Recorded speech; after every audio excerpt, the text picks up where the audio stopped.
Puta madre. Hey, cochinos and sucias. I'm Gallo, the chivalrous chauvinist.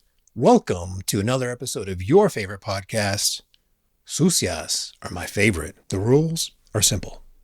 If you listen to more than 2 episodes, subscribe. If this is your first time here, you gotta stick around till the end. I haven't figured out a title for this episode, but I do have a solution to your problem. Fuckboys. They're everywhere.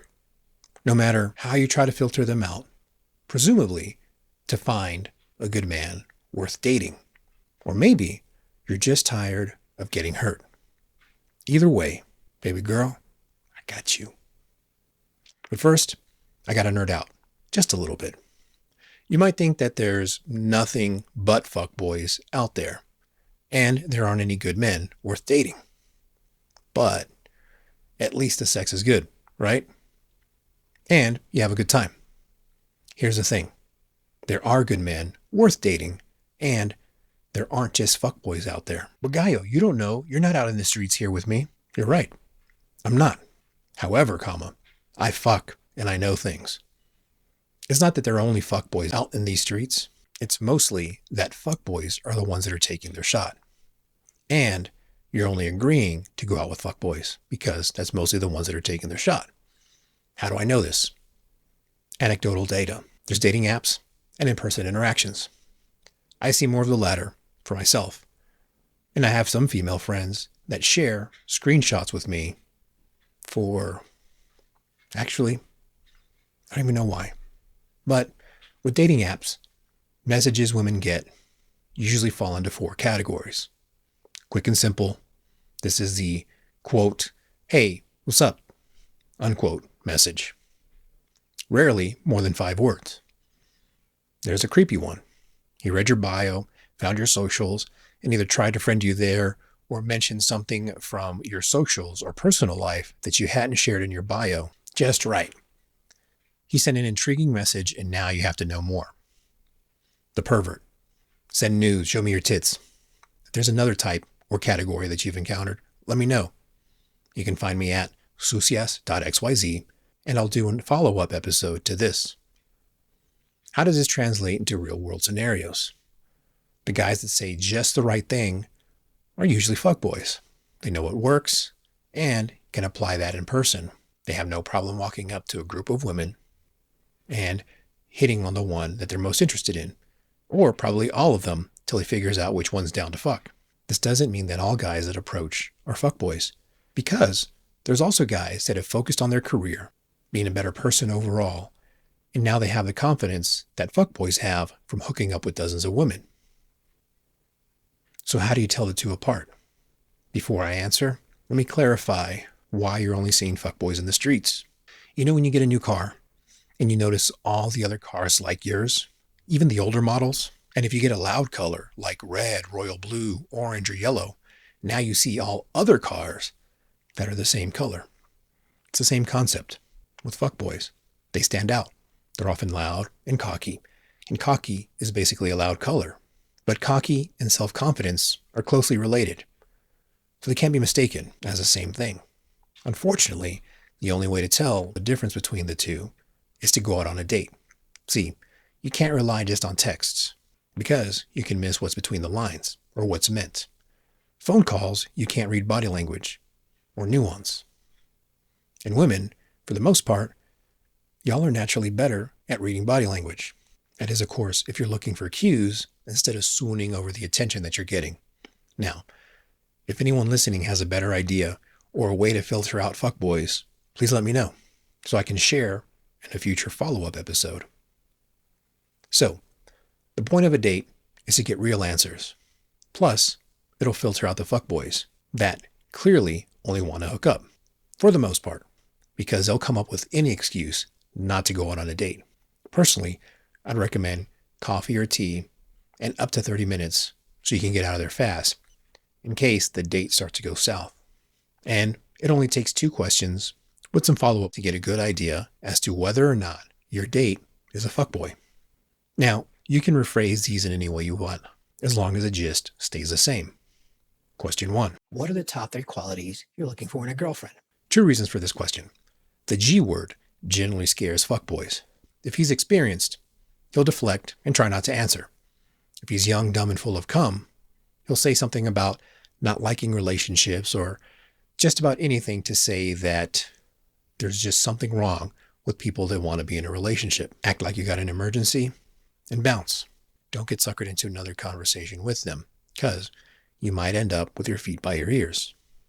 Keep in mind, there are fuckboys who insert a name for a patient/cunning predator. These guys can play the long game and could have you bent over a car in broad daylight in the parking lot in the next 30 minutes. And don't play with me. It's crossed your mind if you haven't already done it before, or you've only done it at night. You have no earthly idea how devious a fuckboy can be. So let's say he does give you an answer. What are the top 3 things that he's looking for in a relationship? Were all 3 of them, or 2 of the things he's looking for, physical attributes? This could be a fuckboy, or he could be a good guy that genuinely wants an attractive girlfriend. Rather, a girlfriend that has those physical attributes that he's mentioned. So follow that up with another question. No, sorry. I meant, what skills or personality traits do you want in a girlfriend? If the skills he wants are sexual, run. If he can't come up with any non-physical attributes, he might be a fuckboy. Or he's a good guy that hasn't been asked this before. Like, he's never honestly considered what he wants in a girlfriend other than just a girl, because he's inexperienced. Now, let's say he does have 3 things he's looking for: a better cook than me, homebody, and artistic. Don't try to read into it, because you might draw the wrong conclusion. You can ask him to clarify what he means, though only do so if you're open to cooking, you are a homebody, and artistic. Or rather, you are open to being the things that he mentioned. I'm just using this as an example. You just want to make sure that cooking means as often as you're willing to, and not a demand that you have his food ready when he gets home and sitting on the table every day. If you're not a good cook, or you aren't willing to learn, or staying at home bores you to tears, let him know that you don't think you'd be a good girlfriend material in his eyes, and end the date. Keep in mind, these are just examples. Who knows what he'll actually say? The point is to find out what he's looking for in a relationship, which is a good indicator that he's looking for a relationship and not just hooking up. Most guys want to hook up, but only a few guys want to hook up and hope to fall into a relationship. And then you'll figure out if you're willing to align yourself with what he likes or what he's looking for. Now, human nature is to ask the same question that we were just asked, especially if it's a good question or the answer to the question is something we'd like to know for ourselves. So be ready with your answers in what you would like in a boyfriend. The second question to ask, what do you not want in a girlfriend? This one is tricky because we often don't think in negatives, what we don't want. Sure, we have a baseline. Oh, I don't want to date a Nazi or a child abuser or prone to physical violence. That's sort of a given. But again, a fuckboy will likely mention physical characteristics or specific bedroom skills or lack of bedroom skills. For example, I don't want a fatty, bad head, or the back door being closed. Now, if he says a bad tipper, homebody, and doesn't work out, well, now you know another layer of things that you have to do to be this guy's girlfriend. And are you willing to do these things? I think everyone can get behind not wanting a bad tipper. But a homebody can mean a lot of different things. I want to sleep in on a Sunday, but I'm down for getting up at dawn to go rock climbing. And I mean, like you speaking, not me. I'm fucking lazy. I'm gonna stay at home in my blanket fort and marathon the MCU in timeline chronological order. But maybe he means he doesn't want to stay home every weekend, but he also doesn't want to go out every night. So again, ask for clarification or an example. Then you'll know what type of girlfriend he'd like to have.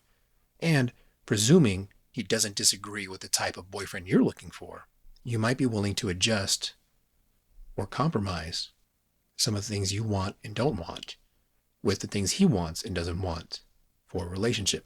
Now, I'm not telling you to change who you are. Simply determine if you're willing to compromise a little for a guy that has boyfriend potential. Because at the end of the day, it comes down to putting some effort into getting to know a guy, asking the right questions, and deciding if you want to put in a little work.